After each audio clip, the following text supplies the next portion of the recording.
conférence de la session d'hiver qui est organisée par le GRIS, donc le groupe de recherche et d'intervention sur les adaptations sociales de l'enfance. Puis comme la plupart de vous le savez déjà, le GRIS organise des conférences mensuelles sur différentes thématiques qui s'insèrent dans l'un des 3 grands axes du groupe de recherche, soit de favoriser les capacités adaptatives des enfants à risque, de modifier les parcours développementaux puis les trajectoires des enfants qui présentent des difficultés ou encore de soutenir dans les périodes de transition les personnes exposées aux conséquences de difficultés adaptatives. Donc, des midi-conférences organisées avec mes collègues Sophie Couture, Mylène Villeneuve-Cyr, Rémi Paré-Beauchemin aussi, qui est étudiant à la maîtrise en psychoéducation à l'Université de Sherbrooke. Et vous pouvez être à l'affût de notre programmation sur le site Internet du GRIS, de nos activités de recherche aussi via notre page Facebook, où on annonce justement la programmation des midi-conférences. Alors, aujourd'hui, on a le plaisir d'accueillir Julie-Christine Coton, qui est professeure adjointe au département des sciences de la santé communautaire. Julie-Christine, c'est une experte de l'orientation sexuelle, de l'identité de genre, des expériences de discrimination et elle nous parle aujourd'hui du stress minoritaire et de la résilience sur le bien-être des jeunes LGBTQAI2S+.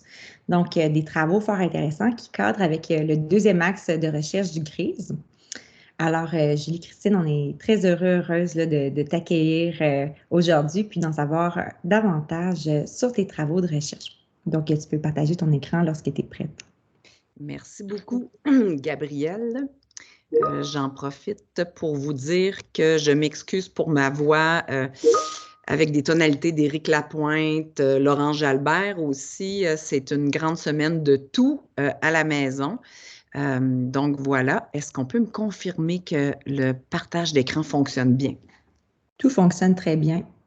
Bien, je suis super contente d'être parmi vous aujourd'hui. C'est mon premier midi-conférence au GRIS. Je suis nouvellement membre régulière aussi au GRIS, donc pour moi, c'est un double plaisir. Puis en plus, je viens vous présenter des données tout à fait récentes, inédites, des analyses qui sont préliminaires, mais quand même intéressantes. Aujourd'hui, j'ai été accompagnée dans ce que je vais vous présenter, notamment par Sandy Nadeau et aussi Hakim, qui est candidat au doctorat en sciences de la santé communautaire. Mon pronom, c'est elle, accord féminin ou neutre, pas de titre de civilité. Je tiens aussi à dire que il y a comme un contexte. Ah oui, je tiens aussi à préciser que je ne me considère pas experte de l'orientation sexuelle ni de la diversité de genre. Par contre, je développe de l'expertise entourant les enjeux liés à l'orientation puis à la diversité de genre avec l'aide notamment de différents partenaires dont je vais vous parler bientôt. Donc, pour débuter, moi, pour les personnes qui me connaissent, j'ai fait un doctorat en adaptation culturelle des pratiques de prévention dans le domaine des dépendances, notamment dans les communautés autochtones.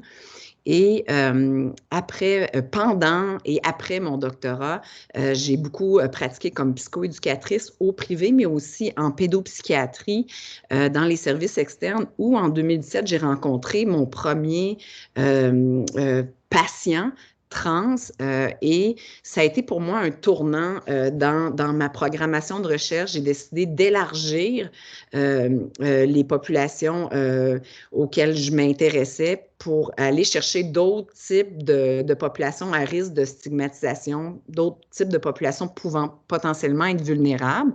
Donc, j'étais face à un jeune qui était à un moment très vulnérable de sa vie, avec un parent qui avait coupé les ponts, l'autre parent qui était en deuil de sa fille.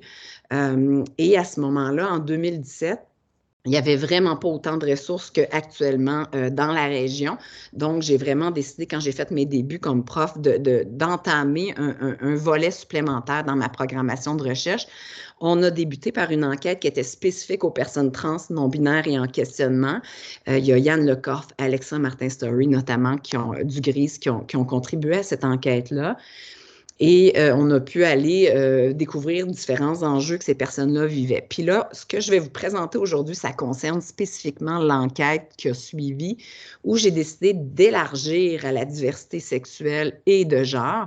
Et un des avantages, c'est que ça nous a permis d'aller chercher beaucoup plus de participants, donc 1283, puis d'avoir plus de marge de manœuvre dans ce qu'on pouvait aller explorer dans les données.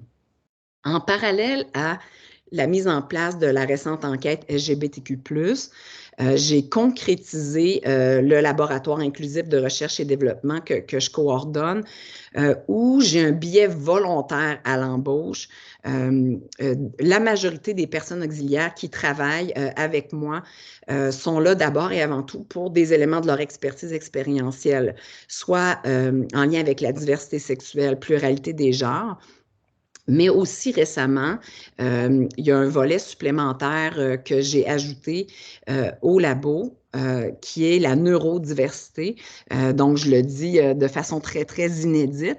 Donc, on a vraiment un volet où on s'intéresse à comment on peut développer de la recherche par, avec et pour les personnes de la diversité sexuelle.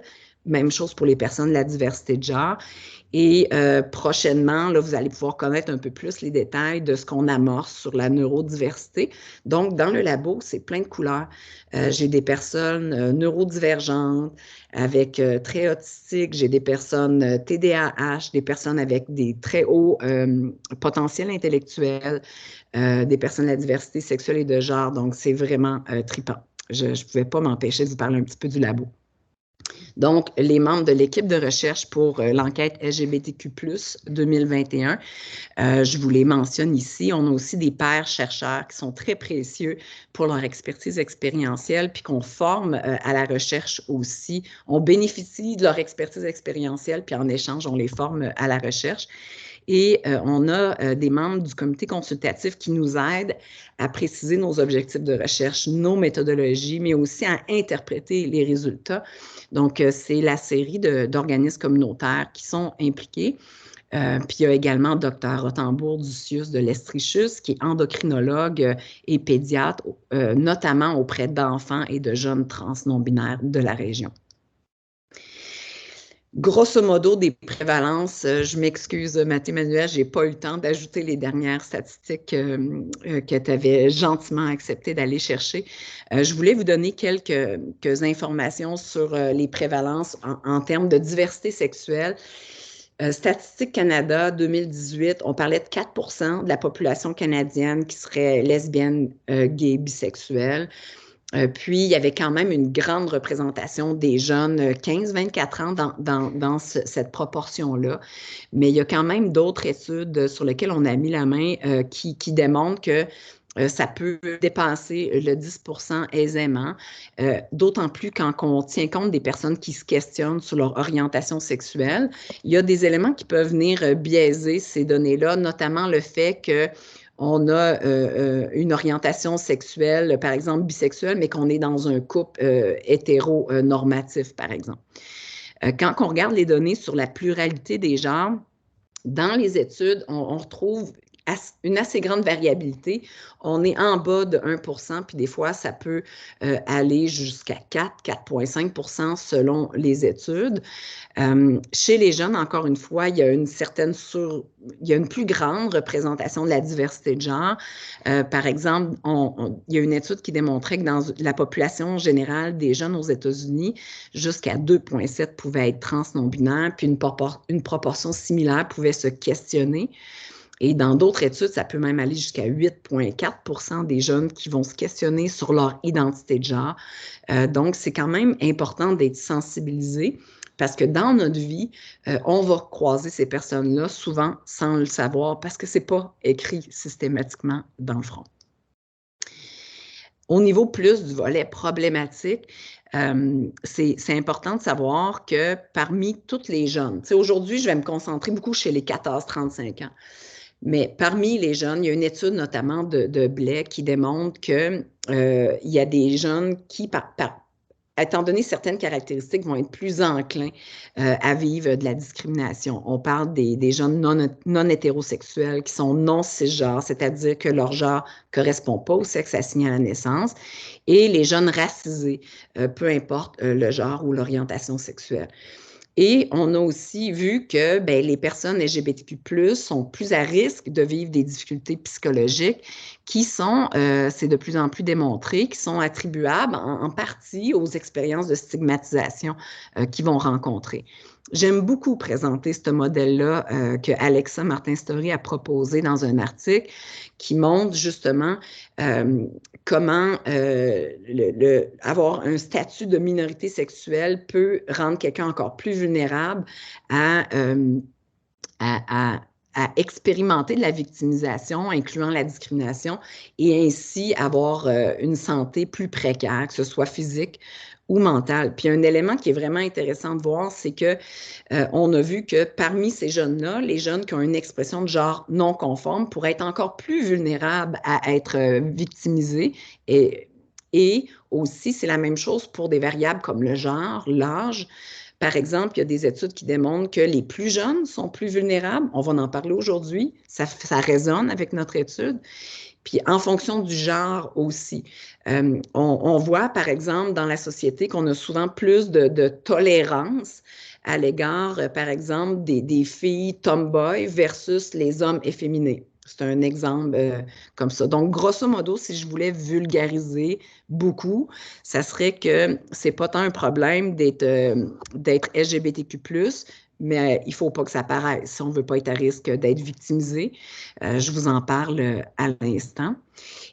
Et en passant, malgré leurs besoins en santé mentale, il y a une étude pan-canadienne en 2020 qui démontrait que jusqu'à 71% des jeunes trans non-binaires consultés évitaient de solliciter des services en santé mentale par crainte de vivre des expériences discriminatoires. Donc, la discrimination est quand même une thématique assez centrale quand on s'intéresse à ces populations-là.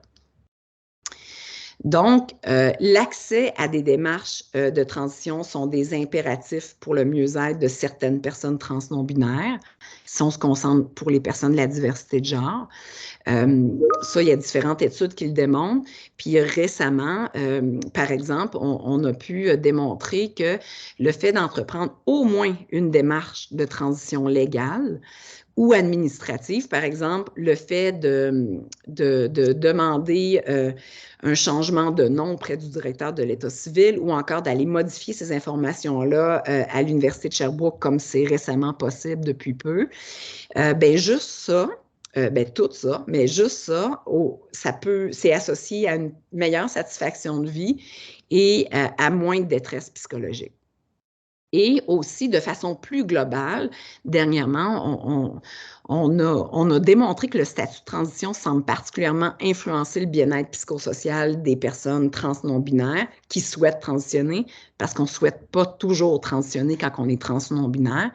Donc, les personnes qui considéraient leur transition complétée au moment de l'enquête, encore une fois, étaient plus satisfaites de leur vie, étaient moins en détresse.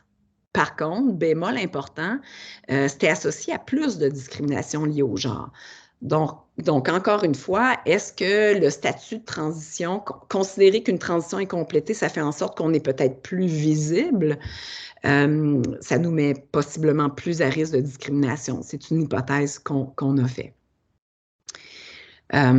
Et là, ça me mène de façon assez naturelle à toute la conceptualisation du stress minoritaire. Les chercheurs s'y intéressent de plus en plus. Plus particulièrement, les chercheurs qui ont travaillé là-dessus, initialement, il y a eu beaucoup Meyer, qui s'est d'abord intéressé aux populations lesbiennes, gays, bisexuelles, a dressé un peu le portrait de c'est quoi les différents stresseurs que ces personnes-là vivent, puis c'est quoi les impacts que ça peut avoir sur leur santé mentale et physique. Puis il y a Testa et ses collègues qui sont allés préciser le modèle de façon plus spécifique pour les personnes trans non-binaires uniquement. Et moi, je me suis permis la liberté de rassembler ces informations-là pour aller représenter autant les personnes de la diversité sexuelle que de genre. Donc, vous pouvez voir que d'abord, il y a des facteurs de stress qui sont externes.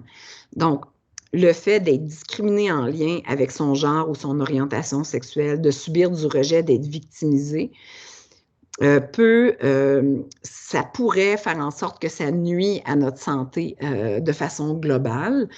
On a vu que la non-acceptation ou la non-reconnaissance, ça peut aussi y contribuer. Ça, par exemple, c'est le fait que notre entourage ne respecte pas notre pronom choisi. Donc, à plus d'une reprise, malgré notre demande formelle, il y a des gens qui continuent d'utiliser le pronom « il » alors que c'est le pronom « elle » qu'on souhaiterait qu'il soit utilisé. Et dans tous les cas, ces facteurs de stress externes-là peuvent générer d'autres facteurs de stress qui sont beaucoup plus internes, moins facilement observables. Donc, tout le volet internalisation de l'homophobie puis de la transphobie. Donc, la personne, elle peut finir par elle-même associer des sentiments désagréables comme la honte, par exemple, la gêne, l'humiliation avec le fait d'être non-hétéro ou non-cis. Et ça fait en sorte que les gens peuvent anticiper plus négativement le futur. Je donne toujours l'exemple du fameux bal définissant qui, pour la plupart des jeunes, quand il n'y a pas la COVID, est vraiment un événement très, très attendu, puis on a hâte, on est excité, versus une personne trans, gay, lesbienne, pourrait vraiment voir ça différemment et anticiper très négativement son bal. Et finalement, la dissimulation, si ça vous intéresse, vous pourrez aller voir le rapport qu'on a déposé en 2021, qui est dans les références. On parle beaucoup de l'effet caméléon. Donc, les gens peuvent tendre à dissimuler leur genre ou leur orientation sexuelle dans une optique de protection. Puis malheureusement, les personnes n'ont parfois pas tort parce que comme on vient de le voir précédemment, le fait que ce soit visible, des fois, ça peut nous rendre plus vulnérables à la discrimination.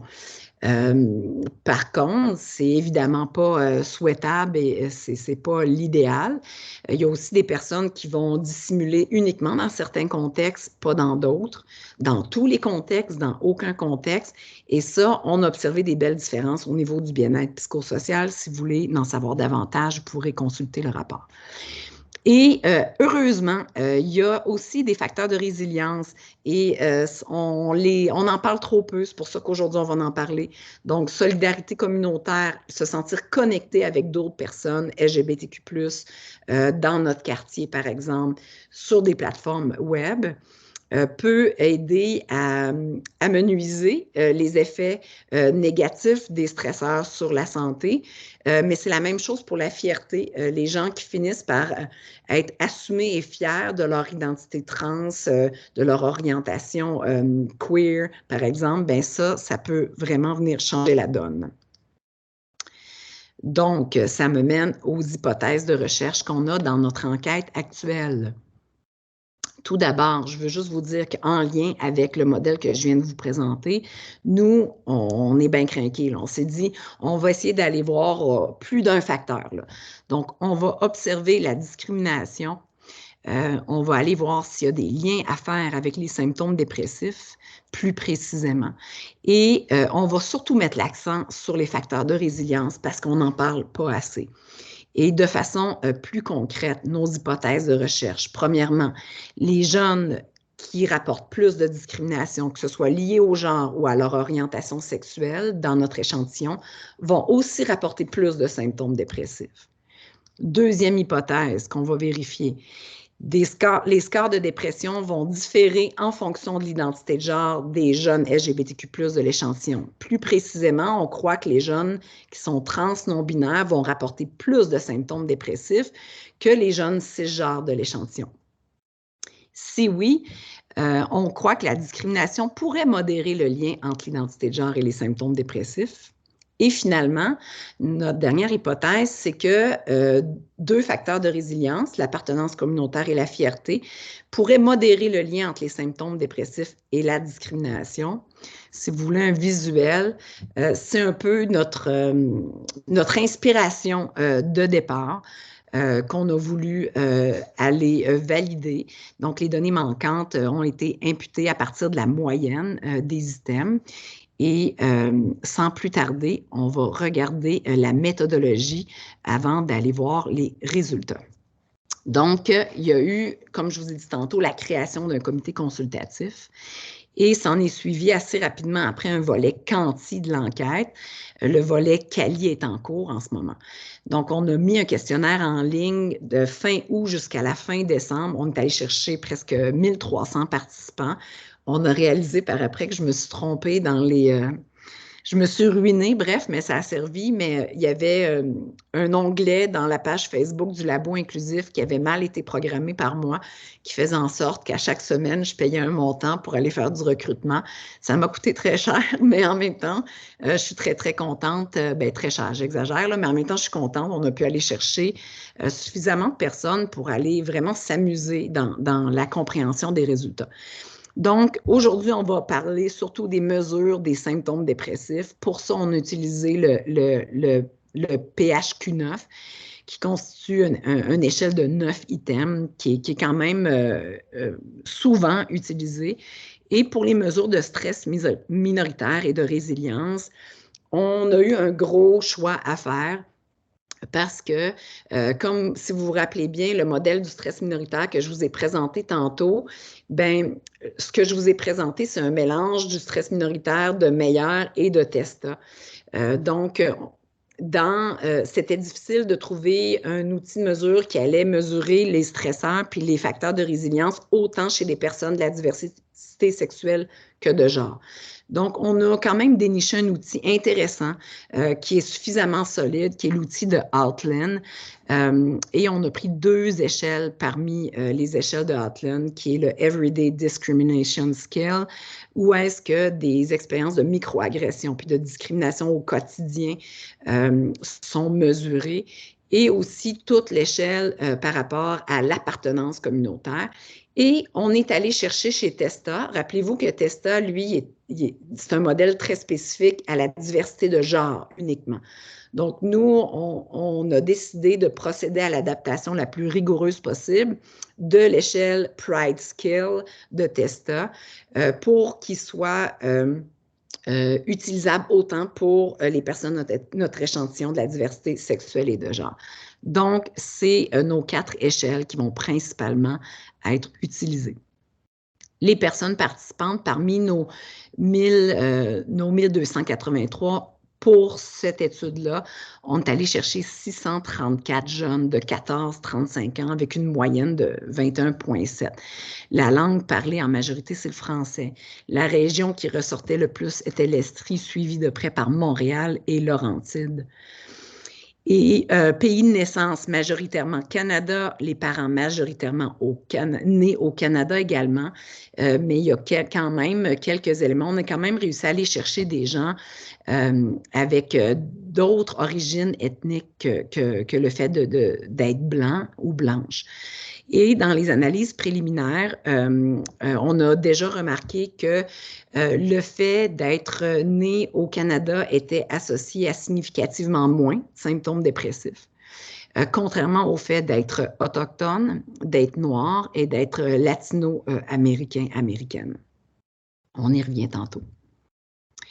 Ensuite, au niveau de l'identité de genre, on voulait vraiment donner le plus de choix de réponse possible. Puis avec le comité consultatif, on a décidé après, pour aller vraiment optimiser la marge de manœuvre dans les analyses, de créer une variable dichotomique. Où est-ce qu'on avait d'une part les gens qui étaient en questionnement ou non cisgenres, c'est-à-dire trans, non-binaires ou en questionnement, qui étaient quand même en majorité, et des gens qui étaient exclusivement cisgenres. Donc, en plus grande proportion, il y avait des gens qui se questionnaient ou qui étaient non cisgenres quand il était question de l'identité de genre. Et de façon intéressante, regardez au niveau de l'orientation sexuelle, parmi ces 600 quelques jeunes-là, que les jeunes soient trans ou non-binaires ou pas, ben, la grande majorité était, dans le fond, était en questionnement ou non exclusivement hétérosexuel. Donc, il y a beaucoup de diversité sexuelle parmi l'échantillon, sans égard à l'identité de genre. Mais attention, il ne faut vraiment pas mélanger ces 2 éléments-là. Je risque d'avoir le temps de vous en parler dans la discussion. C'est ces 2 éléments qui cohabitent, mais il faut vraiment s'assurer de ne pas les mélanger. Au niveau des symptômes dépressifs, grosso modo, c'est quand même pertinent et préoccupant de constater qu'il y avait 428 personnes participantes qui atteignaient ou dépassaient le seuil clinique de symptômes dépressifs au moment de l'enquête, contrairement à 206 qui ne l'atteignaient pas.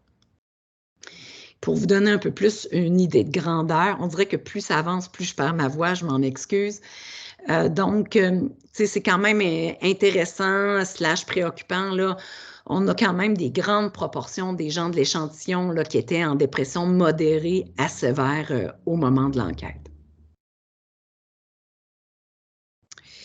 Et ça nous mène aux résultats. On va commencer par l'hypothèse 1, à savoir que les jeunes de l'échantillon rapportent plus de discrimination, que ce soit lié au genre ou à l'orientation sexuelle, je vous le rappelle. Donc, nous, notre hypothèse, c'est que ces jeunes-là vont aussi présenter plus de symptômes dépressifs. Donc, analyse de régression simple. Le premier modèle vraiment démontre que quand on insère les variables de contrôle, âge, pays de naissance, origine ethnique, le premier modèle il est significatif. Ce que ça dit, c'est que les personnes plus jeunes, les personnes qui sont nées dans un autre pays que le Canada, les personnes d'origine autochtone, vont être davantage associées à un niveau plus élevé de symptômes dépressifs. Puis dans le modèle 2, on a inséré la variable discrimination. C'est un modèle qui est encore significatif. On va chercher jusqu'à 23% de la variance des symptômes dépressifs. Donc, les personnes qui vivent de la discrimination ont un niveau plus élevé de symptômes dépressifs, même après qu'on ait contrôlé leur âge, leur pays de naissance et leur origine ethnique. Donc, c'était les résultats pour l'hypothèse 1. Je prends une petite gorgée d'eau, je me le permets. Donc, les scores de dépression diffèrent en fonction de l'identité de genre. Plus précisément, on s'est dit, bien, les jeunes qui sont trans, non-binaires ou queer dans le genre de l'échantillon vont rapporter plus de symptômes dépressifs que les jeunes cisgenres de l'échantillon. Et grâce à un test T pour échantillon indépendant, bien, effectivement, on voit que les jeunes qui se questionnent sur leur identité de genre ou qui sont trans non-binaires, ils vont rapporter significativement plus de symptômes dépressifs que les jeunes cisgenres de l'échantillon. Donc, pour cette hypothèse-là. Et ensuite, pour l'hypothèse 3, bien, maintenant qu'on sait que les jeunes trans non-binaires rapportent plus de symptômes dépressifs, bien, est-ce que la dépression pourrait modérer le lien entre le fait d'être trans non-binaire, l'identité de genre et les symptômes dépressifs? Donc, pour répondre à ça, premièrement, par le biais d'un test T, échantillon indépendant, bien, on a pu d'abord démontrer que les jeunes qui se questionnent sur leur identité de genre ou qui sont trans non-binaires, bien, ils vont rapporter significativement plus de discrimination que les jeunes cisgenres de l'échantillon. Mais y a-t-il un lien? Donc, analyse de régression multiple. Le modèle 2 vous démontre que l'identité de genre, la discrimination, puis l'effet d'interaction entre les deux variables, bien, on les a insérés au modèle. Puis ça, ce que ça nous dit, c'est que le fait d'être en questionnement sur son identité de genre, d'être trans non-binaire, de vivre plus de discrimination, va prédire des valeurs de dépression plus élevées. On ne parle pas de prédiction dans le temps, là. On parle de prédiction de valeur au-delà de l'effet de l'âge, du pays de naissance et de l'origine ethnique. Par contre, même si c'est proche, les résultats n'appuient pas un effet d'interaction de la discrimination sur le lien entre l'identité de genre et le niveau de symptômes dépressifs. On ne peut pas parler à ce moment-là de modération. Et c'est intéressant de noter que quand l'identité de genre et la discrimination sont insérées dans le modèle, bien, le pays de naissance y contribue plus à prédire les symptômes dépressifs. Et maintenant, pour la dernière hypothèse qui concerne, c'est vraiment ça qu'on avait hâte d'aller voir, tu sais, les facteurs de résilience, bien, est-ce qu'ils peuvent modérer le lien entre les symptômes dépressifs et la discrimination? Donc, premièrement, concernant l'appartenance communautaire, tu sais, on est allé vraiment s'intéresser à ça pour le premier test. Donc, le modèle 2 nous démontre que, je suis désolée, je suis vraiment en train de perdre ma voix. Le modèle 2 suggère que les personnes plus jeunes, d'origine autochtone, qui vivent plus de discrimination, moins d'appartenance communautaire, sont associées à des symptômes dépressifs plus élevés. Mais bien que la contribution de la discrimination puis de l'appartenance communautaire apparaisse significative quand on contrôle les variables, les résultats n'appuient pas là non plus un effet d'interaction de l'appartenance communautaire sur le lien entre la discrimination et le niveau de symptômes dépressifs. Par contre, il faut noter que quand la discrimination et le sentiment d'appartenance sont insérés dans le modèle, le pays de naissance, il contribue plus de façon significative à prédire les symptômes dépressifs. Maintenant qu'on s'attarde à la fierté, ce que ça nous dit, c'est que même si la contribution de la discrimination puis du sentiment de fierté apparaît significative, quand les variables de contrôle sont prises en compte, bien, les résultats n'appuient pas un effet d'interaction du sentiment de fierté et de la discrimination vécue. Et finalement, notre modèle de régression finale, qui est significatif, qui a un total de 27 de la variance pour les symptômes dépressifs, d'explication de la variance. Ce que ça nous dit, c'est que les personnes plus jeunes de notre échantillon, plus jeunes en âge, les jeunes qui sont autochtones, les jeunes qui sont en questionnement sur leur identité de genre ou qui sont trans non-binaires, qui vivent plus de discrimination et qui ressentent moins d'appartenance communautaire, vont être davantage associés à des symptômes dépressifs élevés. Donc, la contribution de l'identité de genre, de la discrimination et de l'appartenance communautaire ressort significatif, même quand on va aller contrôler les effets de l'âge, du pays de naissance, de l'origine ethnique. Et lorsque la discrimination puis l'appartenance communautaire sont considérés, le pays de naissance et la fierté ne contribuent plus significativement à expliquer la variance des symptômes dépressifs. Donc, c'était quand même un peu chargé, là. Je vais vous faire un petit résumé après une bonne gorgée d'eau. Quand on regarde les principaux constats, premièrement, est-ce que les jeunes qui rapportent plus de discrimination sont plus déprimés, par exemple? La réponse est oui. Concernant l'hypothèse 2, les scores de dépression qui vont différer pour les jeunes non cisgenres, donc les jeunes trans non-binaires vont rapporter plus de symptômes dépressifs que les jeunes cisgenres, la réponse est oui. Hypothèse 3, la discrimination modère le lien entre l'identité de genre et les symptômes dépressifs. Pas tout à fait, presque. La relation de modération est non significative, même si autant l'identité de genre et la discrimination contribuent à prédire les valeurs pour les symptômes dépressifs. Rappelons que les scores de dépression et de discrimination, ils différaient de façon significative en fonction de l'identité de genre. Et finalement, hypothèse 4, au niveau de tout ce qui est facteur de résilience, modération, non.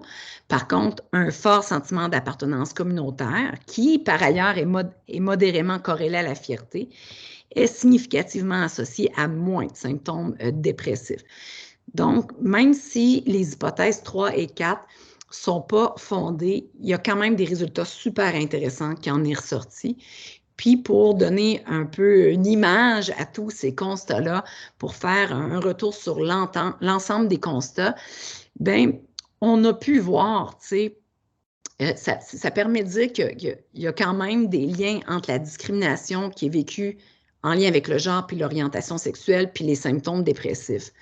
On a vu aussi le lien entre plus on va avoir un meilleur sentiment d'appartenance communautaire, moins on va être propice à avoir des symptômes dépressifs. Au même titre que plus on va vivre la discrimination, plus on risque de rapporter des symptômes dépressifs. C'est quand même des éléments qui sont associés. Puis, on a vu en plus de tout ça qu'il y a des variables plus de caractéristiques identitaires personnelles, origine autochtone, âge, identité de genre, qui vont avoir un lien avec les symptômes dépressifs. Et l'identité de genre, rappelez-vous qu'il y avait aussi des éléments qui étaient en lien avec la discrimination. Donc, les jeunes trans non-binaires rapportaient significativement plus de discrimination liée au genre, par exemple. Donc, au-delà de la discrimination, ce qui ressort et qui est tristement intéressant, c'est qu'il y a des caractéristiques personnelles ou identitaires qui semblent d'emblée fragiliser les jeunes LGBTQ+, de notre échantillon par rapport à la dépression. Donc, plus on est jeune, plus on est fragile au-delà de la discrimination par rapport à la dépression. Le fait d'être trans non-binaire ou en questionnement, puis finalement le fait d'être autochtone.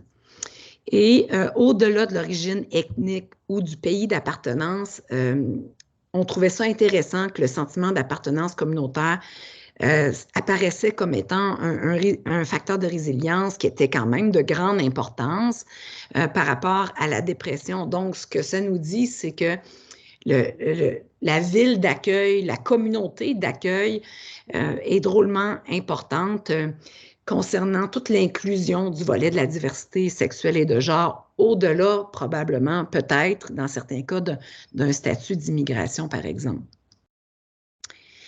Et au niveau des pistes d'intervention, premièrement, puis ça résonne par rapport surtout aux autres études, aux autres résultats qu'on a pu sortir en lien avec l'enquête sur les personnes trans non-binaires. On trouve que ça prend des ressources de soutien qui sont présentes à différents moments clés du parcours des jeunes. T'sais, on a tendance de voir, comme on a tendance d'être là juste quand la personne fait son coming out. Mais on réalise que les personnes en questionnement, surtout les plus jeunes, sont probablement très vulnérables avant le coming out. Et on a réalisé aussi, par rapport à d'autres résultats, qu'après le coming out et après des transitions de genre, il faut être présent aussi aux besoins parce que, par exemple, la personne pourrait être plus encline à subir de la discrimination liée au genre ou à l'orientation sexuelle. C'est important aussi de tenir compte de caractéristiques personnelles ou identitaires qui pourraient d'emblée rendre certaines personnes plus vulnérables en général au niveau de la dépression, puis de l'ensemble de la santé mentale, je vous dirais. Donc, on a vu, par exemple, que les plus jeunes, les personnes non cisgenres, les personnes autochtones, donc je pense que c'est important, quand on met en place des services, d'essayer de s'assurer que les services soient suffisamment personnalisés, particulièrement pour ces personnes-là, qui pourraient être même plus vulnérables à certains moments. Troisièmement, je pense que la discrimination est tellement centrale dans différents résultats que j'ai dans les enquêtes depuis 2018 et notamment dans l'étude que je viens de vous présenter. Au-delà de travailler avec le jeune, il y a un important travail à faire d'information, de sensibilisation dans l'ensemble de la société. Puis de façon naturelle, ça me mène à la quatrième piste qui est d'adopter une perspective qui est systémique, qui est longitudinale aussi. Donc, on a beau faire des actions très ontosystémiques où on outille le jeune à découvrir son identité de genre, à explorer son orientation sexuelle, à faire face à la discrimination, à parler à ses parents, à faire des coming out. Mais si on ne sort pas de l'ontosystème pour aller travailler sur le microsystème, par exemple les parents, à l'école, s'assurer qu'il n'y ait pas de discrimination qui est vécue, voire même dans le macrosystème, tout au niveau macrosystémique, quand on parle de toutes les mesures législatives, les mesures gouvernementales qui sont prises, qui devraient être prises, et les personnes qui connaissent un peu plus le dossier, le fameux projet de loi 2, là, depuis l'automne dernier qui a été annoncé, ça a eu ça a eu l'effet d'une douche froide au sein des communautés LGBTQ+, surtout parmi les personnes trans et non-binaires. Donc, c'est sûr que ça prend vraiment une perspective qui est multisystémique quand on veut prendre soin des personnes de la diversité sexuelle et de genre, puis faire en sorte qu'ils soient moins vulnérables à des problèmes de santé mentale comme la dépression. Et finalement, le fait de valoriser les facteurs de résilience. Le professeur Martin Storey et moi, on en parlait très récemment à quel point on devrait encore plus creuser là-dedans, autant dans l'intervention que dans la recherche. Au niveau de l'intervention, des petites pistes pour vous, si vous voulez concrètement travailler au niveau de l'appartenance communautaire, parce qu'on a vu que c'est surtout l'appartenance communautaire qui ressortait dans les modèles. Bien, ça peut être par le biais d'interventions groupales. Par exemple, quand c'est possible, de créer des groupes de discussion entre jeunes LGBTQ+, ou entre jeunes LGB, entre jeunes trans non-binaires, entre jeunes en questionnement. C'est une pratique notamment qui est beaucoup utilisée dans les organismes communautaires comme Transestrie. Donc, et puis qui pogne vraiment, ça a vraiment des bons taux de succès. Les gens sont là, sont au rendez-vous. Donc, on pourrait être dans cette optique-là, ça pourrait être aidant. Autre piste, plus concrètement, pour les facteurs de résilience, au niveau du fait d'afficher des politiques claires d'inclusion dans vos milieux de pratique, dans les milieux professionnels, d'emploi, par exemple, d'avoir des politiques formelles et annoncées sur anti-discrimination, mais aussi sur l'inclusion des personnes. Ça peut aussi aller travailler en même temps la fierté. Les gens, finalement, ils réalisent qu'ils ont une place. Et finalement, on a vu que les plus jeunes sont plus vulnérables. Bien, ça pourrait être intéressant d'aller questionner les plus âgés, les jeunes plus âgés, pour voir, bien, c'est quoi au niveau de la résilience, qu'est-ce qui les a aidés à se déplier, pour finalement s'en sortir, pour mieux faire face à la discrimination, pour mieux faire face aux défis. Puis pourquoi pas des programmes de pairs aidants, comme certains organismes communautaires commencent à mettre en place. C'est le cas de Transestrie à l'Université de Sherbrooke, c'est en démarrage. Donc, des personnes peut-être un peu plus avancées en âge réel ou en âge de coming out qui puissent peut-être accompagner des plus jeunes. Je lance ça comme ça.